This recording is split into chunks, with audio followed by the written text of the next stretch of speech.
Hey guys, and welcome back to more Newcastle United transfer news. We have huge news regarding James Maddison. This morning, it's been reported that he wants to join Newcastle United because of the fact that we have Champions League football. He wants to make that move, and now it's in our hands to get that deal done with Leicester City. I said this in the last transfer video I did regarding Maddison, and that being that Tottenham just doesn't have any pull power. They've got no European football going next season compared to Newcastle, who are in the Champions League. And I've got to be honest, I think Newcastle are on the up, whereas Tottenham are still a bit uncertain with Harry Kane stay. What's going to go on with them after that? So it's a bit of an uncertain entity at the minute. So unless they overpay at Leicester City to get Maddison in, I can't see Tottenham getting the deal done. Maddison wants to join Newcastle. The personal terms that get sorted with us is just the case that we have to agree the fee with Leicester City. So that's one thing. Secondly, Craig Hope, just a few short hours after my previous transfer video came out, conflicting with a report. I dropped a massive bombshell, by the way, conflicting with another journalist about Newcastle United's transfer budget. So what's going on here? How are two different journalists got two different answers to the question? So we get through that as well and the possibilities surrounding that. And finally, regarding Newcastle United's brand new kit, is actually a major problem on the club crest, which I'm sure some of you guys have recognised already. But is it a design fault from the club? I've seen some people want to get refunds from the club. Is it actually justified? Can people get refunds? Because for me, I'll explain why, but I don't think there's much behind it.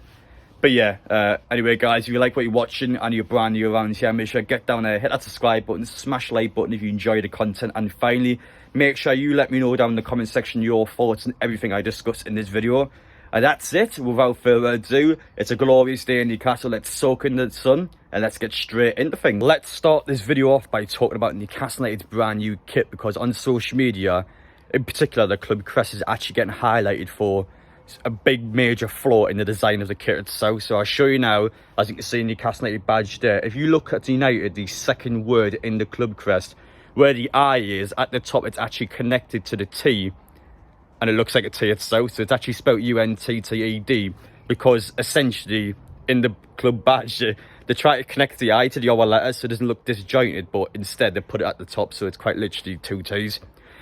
Now, I've actually been taught by a staff member at Castor today that a Newcastle United content creator has been standing outside the shop and been telling people to go back in and get a refund because of this kit fault.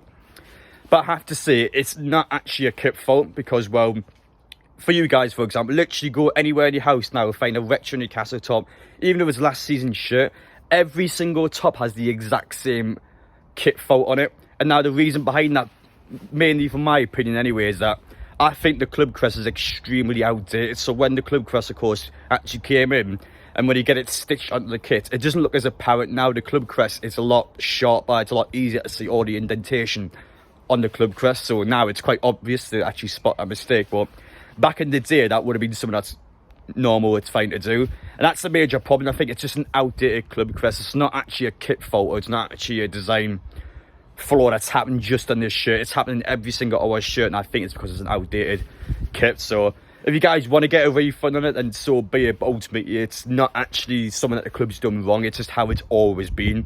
So I do think it's the case that Newcastle definitely had to get a new club crest, because it's quite bad once you realise it. Like, it's obviously two T's, but it's not really supposed to be that way.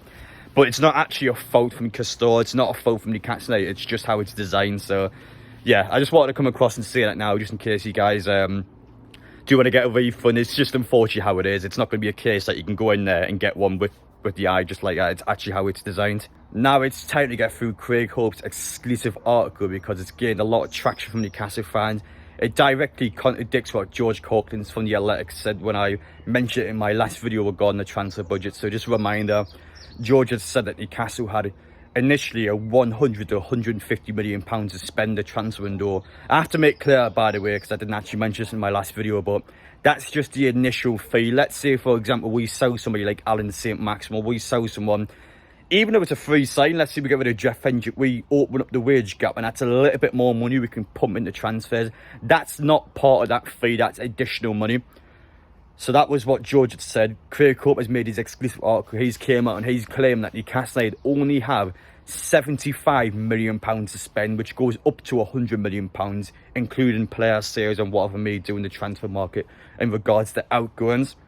Now, of course, that's gained loads of negative traction from Newcastle fans. And before I sort of dissect into my personal opinion on it, I had to say I don't think Craig Hope deserves any negative comments from it in terms of directly towards him anyway.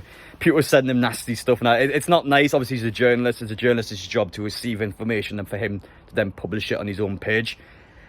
But one thing I will make clear though, if you remember the last summer transfer window, Luke Edwards actually came out at the start of the window and he said that Newcastle had £50 million to spend. Well, I have to say we spent £63 million on Isak alone. Now, to be fair, I think this is going to be a case as well that, well, Isak wasn't part of the original budget. It was a case that Newcastle saw a deal they couldn't turn down and they went in.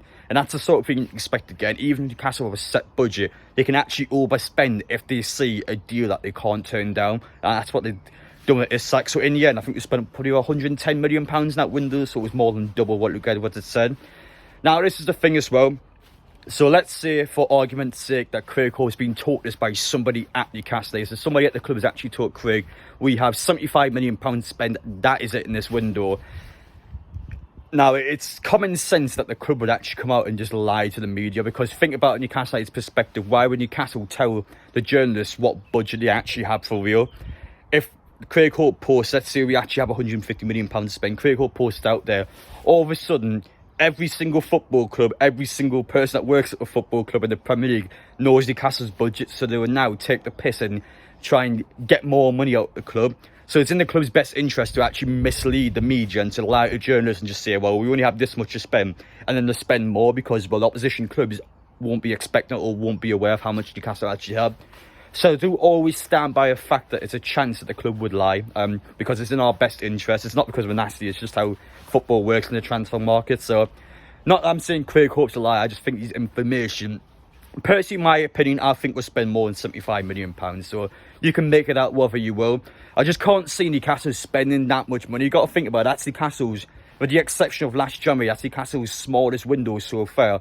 Which doesn't make any sense because we've just gotten the Champions League football for the first time since the takeover. We actually have more games to play. So why would Newcastle not take advantage of that situation and sign the players need to get in?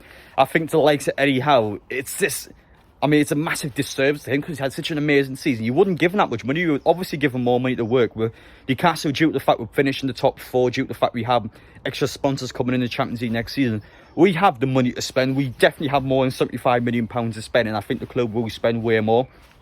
That's just my personal opinion behind it, and you guys may agree or disagree, but ultimately, I think it's a case where the media will be lied to by Newcastle in their own interest. Newcastle do not want opposition clubs to know about the budget we have. So I think it's a case that, I'm not saying Craig Hope has been misled, but I think it's a case that journalists out there or people that associate themselves with Newcastle when it comes to media, I think will be misled by the club just because the club feels like it's the best thing going forward for them, which, to be fair, I do agree with. And now it's time to get into that part of the video you guys have probably been eagerly waiting for since I started mentioning it at the beginning. And that being James Maddison, the transfer saga regarding him with Newcastle and Tottenham. Who does he want to join? Who will he go to? Now, at this moment in time, they're the only two teams that are winning for James Maddison. This is a player, of course, who's just been relegated with Leicester City. He has to leave Leicester in this summer if A, Leicester want to get any money for him, and B, if Maddison wants to play international football. He can't stay in the Championship if he wants to play international football. It's as simple as that. Now, he wants to join Newcastle. It's been reported today. He is buzzing with the prospect of playing Champions League football next season. That, of course, is something that Tottenham doesn't have. They've got no European football going into next season. Newcastle, as I mentioned in the intro, I think is a much better, enticing club to join for a player's perspective. A team that is clearly progressing, a team that is clearly getting to heights where it wants to get to, compared to a team like Tottenham, where you're relying on one player who might not even stay in this transfer window. So it's a lot of uncertainty going on at Tottenham. Of course, they just got a new manager in. It's just a case where, for a player, it's a tough one to make. I think Maddison is going to pick Newcastle. It's only a problem, really, if Tottenham overpay for the player, which is something I can actually potentially see happening. Now, the thing with Tottenham being is that, well, as I just mentioned there, they've failed all their job this last season. So now, in this transfer window, they want to get any players in that they desire in the starting 11. They just have to overspend. And let's say they do so Harry Kane at the likes of Real Madrid and Manchester United. That's a good £100 million to get for them. So Tottenham would just pump that back into signings.